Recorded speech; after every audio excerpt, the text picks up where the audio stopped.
Hari ini saya mau bicara tentang perfeksionisme. Tentu, kalau takarannya pas, perfeksionisme bisa jadi motivasi untuk menjalankan sesuatu dengan sangat baik. Membuat kita terus maju apapun tantangannya hingga mencapai tujuan. Tapi, ternyata tidak sedikit orang perfeksionis yang sengsara karena berusaha menggapai kesempurnaan. Perfeksionisme adalah standar pribadi, sikap atau cara berpikir yang mengharapkan dan menuntut kesempurnaan sehingga menolak segala sesuatu yang dianggap kurang.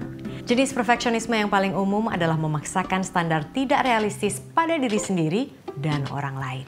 Orang perfeksionis punya standar yang ketat dan motivasi yang kuat untuk mencapai kesempurnaan dan menghindari kegagalan. Ia adalah penilai terkaku dan hakim tergalak bagi dirinya sendiri dan orang lain.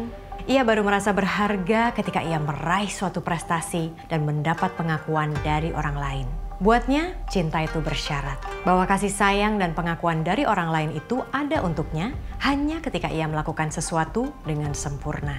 Pola pikir seperti ini biasanya tumbuh pada ia yang waktu kecil punya figur pengasuh yang lebih mementingkan hasil akhir yang paripurna daripada proses atau upaya.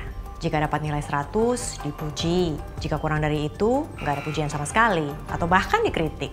Karenanya, ia tidak pernah merasa cukup baik. Menurut peneliti Thomas Karen, perfeksionisme bukan soal berjuang mencapai keunggulan, melainkan soal menyempurnakan diri yang tidak sempurna. Tunggu Mar, nggak ada salahnya kan punya standar tinggi dalam hidup?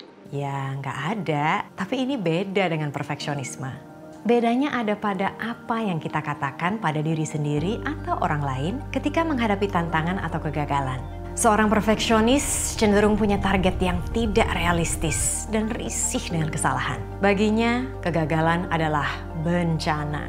Maka itu, ketika ia menghadapi kegagalan, ia akan mencambuk diri dengan kalimat-kalimat hiperkritis seperti, "Aku gagal, berarti aku orang yang gagal secara keseluruhan. Gak ada hal baik dariku sama sekali. Semua yang aku lakukan gak pernah cukup." Pola pikir yang tidak membangun. Sementara seseorang dengan standar tinggi yang sehat, punya target tinggi yang realistis dan bisa menerima kesalahan. Ketika hasil dari yang ia kerjakan tidak sesuai harapan, ia akan berpikir, aku sudah berusaha keras dan sebaik mungkin. Meski hasilnya nggak sempurna atau nggak sesuai ekspektasi, aku mendapat kepuasan kok dari proses menuju hasil ini. Nggak mencapai target yang diharapkan, bukan berarti aku orang yang gagal. Pola pikir ini membantu Anda memperbaiki apa yang perlu diperbaiki sehingga terus berkembang. Jika sikap perfeksionis Anda rasa sudah mengganggu diri dan orang lain, Anda bisa coba beberapa cara berikut ini.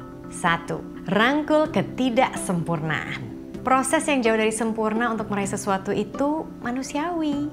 Pola pikir ini tidak membuat kita tertekan, sehingga memberi ruang bagi kita untuk bisa berpikir, bekerja, dan berusaha sebaik mungkin. 2. Ganti suara kritik diri yang berlebihan dengan suara yang lebih realistis. Ketika suara negatif datang di pikiran, sadari, akui, kemudian tantang suara ini. Proyek kali ini aku belum berhasil menangkan. Ini bukan berarti aku orang yang gagal. Esok masih ada kesempatan untuk berusaha lagi dan lagi.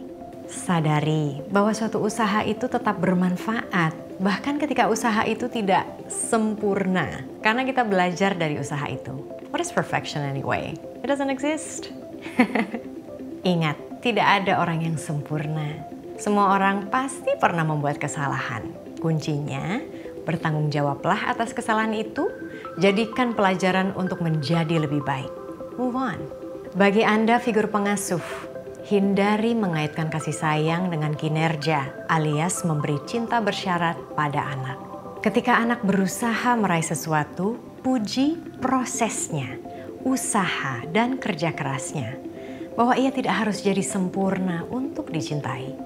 Ketika pikiran-pikiran perfeksionis yang menyesakkan datang, ulangi mantra, saya cukup baik dan itu cukup.